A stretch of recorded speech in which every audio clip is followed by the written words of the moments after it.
అస్సలామలైకుం వరహమతుల్లాహి వబర్కాతుహు. Hi viewers, ఎలా ఉన్నారండి? బాగున్నారా? ఇది చూడండి, కసూరి మేథి దాల్. దీనికి కందిపప్పు అండి. ఒక కప్ కందిపప్పు తీసుకొని మంచిగా 2 టైమ్స్ వాష్ చేసి కొంచెం సాల్ట్, వాటర్, ఉప్పు వేసి 3 విజిల్స్ వచ్చేంత వరకు ఇలాగా మూత పెట్టి ఇలాగ బాయిల్ చేయండి. ఇలాగ మంచిగా ఉడికింది. ఇప్పుడు సైడ్లో పెట్టండి. ఇప్పుడు ఒక కడాయిలో 2 స్పూన్స్ ఆయిల్ వేయండి. ఆయిల్ అంటే నేను ఇక్కడ నువ్వుల నూనె వాడానండి. మీరు నువ్వుల నూనెతో ఒకసారి తాలింపు పెట్టండి. పప్పు చాలా టేస్టీగా ఉంటుంది. ఇప్పుడు ఇందులో జీలకర్ర, ఆవాలు, ఎండుమిర్చి వేసి మంచిగా ఫ్రై అవ్వనివ్వండి. ఇందులో చూడండి, వెల్లుల్లి ఒక 2 స్పూన్స్ వెల్లుల్లి యాడ్ చేయాలి.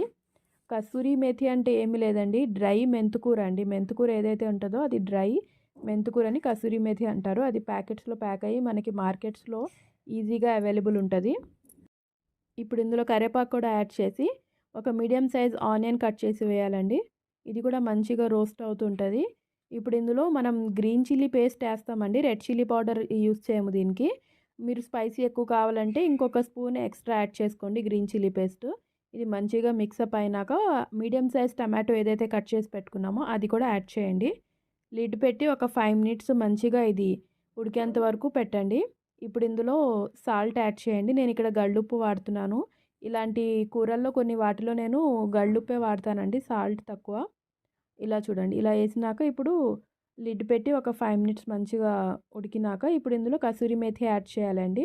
ఇది నేను ఒక కప్ తీసుకున్నానండి కసూరి మేథి. ఈ కప్తో సేమ్ అదే కప్తో వాటర్ వేయండి. ఒక కప్ వాటర్ వేసి ఇది మంచిగా ఈ ఆకుకూర ఏదైతే ఉందో అది మంచిగా మేథి మొత్తం ఉడికేంత వరకు ఒక 5 మినిట్స్, 5 to 10 మినిట్స్ పెట్టండి. 10 మినిట్స్లో మంచిగా ఉడికిపోతుంది. వాటర్ అంతా దగ్గర అయ్యి ఈ మసాలాలన్నీ మంచిగా ఉడుకుతాయండి. ఇందులో టమాటో ఇవన్నీ ఉన్నాయి కదా, ఇవన్నీ మంచిగా దగ్గర అయిపోతాయండి.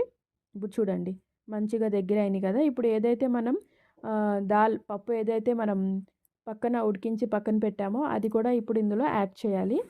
యాడ్ చేసి ఒక 5 మినిట్స్ పెట్టండి. మీరు కొంచెం లూజ్ కన్సిస్టెంట్ కావాలంటే వాటర్ ఎక్కువ యాడ్ చేయండి.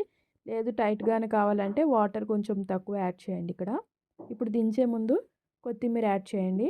అయిపోయిందండి. ఇది నాన్ వెజ్ కర్రీస్లో వాటిలో పైన కొంచెం మంది పైన ఫ్లేవర్ కోసం కసూరి మేథి యాడ్ చేస్తుంటారు, మంచి ఫ్లేవర్ వస్తుందని.